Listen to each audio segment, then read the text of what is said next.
যে যত যাই বলুক, একজন হাউসওয়াইফের লাইফ না মোটেও ইজি না। সংসারের জন্য সব থেকে বেশি স্যাক্রিফাইস কিন্তু তাকেই করতে হয়, সেটা স্বপ্ন হতে পারে বা শরীরও হতে পারে। হ্যালো এভরিওয়ান, আমি রুম্পা। আজ মঙ্গলবার, ঘড়ির কাঁটায় এই সকাল 9টা। সকালে বাসি কাজ সেরে স্নান করে চলে এসেছি বিছানা গোছাতে, তারপর রান্নাঘরে যাব। পার্থও বেরিয়ে চলে গেল, আর মেয়ে ব্রেকফাস্ট করে খেলা করছে।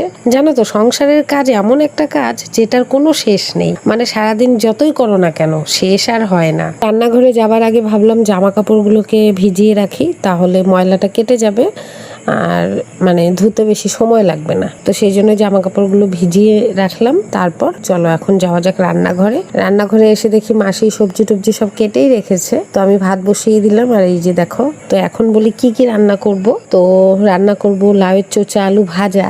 আচ্ছা, তোমরা কে কে লাউয়ের চোচা আলু ভাজা খাও জানিও তো, আমরা কিন্তু খাই। আর মুসুর ডাল, আর এইদিকে মনে আছে কালকে রাত্রে বাজার থেকে মাছের মাথা এনেছিলাম, তো মাথাটা না প্রায় 1 কেজি সাইজের ছিল। তো রাতে অর্ধেকটা লাউ দিয়ে করেছিলাম, আর বাকি অর্ধেকটা আজ এই ভোগ চাল দিয়ে রান্না করব, মানে ঘন্ট করব আর কি। জানো তো, আলু করলা সেদ্ধ কিন্তু আমার ভীষণ পছন্দ, আর সেই জন্য কিন্তু আমি একটু আলু করলাও সেদ্ধ দিচ্ছি। আর এইদিকে দেখি আলুটা মানে ভেতরটা পচা বেরিয়েছে, তো পরে ভালো আলু আর কি চেঞ্জ করে দিয়েছি। তো রান্না তো কমপ্লিট হয়ে গেছে।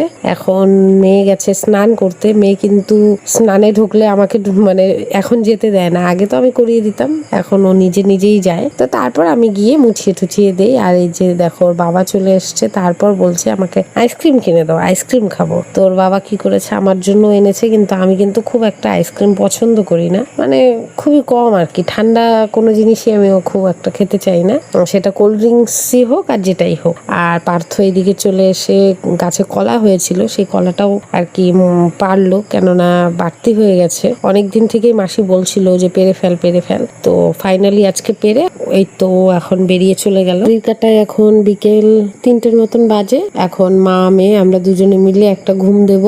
দুপুরে না ঘুমালে আমি রাতে বেশিক্ষণ থাকতে পারি না, মানে আমার ঘুম পেয়ে যায়, তো ঘুমাবো। তারপর ঘুম থেকে উঠে এই যে দেখো, আমরা দুজনেই কিন্তু বসে পড়েছি সিনেমা দেখতে। তো আজ অনেকদিন বাদে মন চাইলো যে একটা সিনেমা দেখা যাক। ও এসে বসে পড়েছে আমার পাশে, মানে শুয়ে পড়েছে।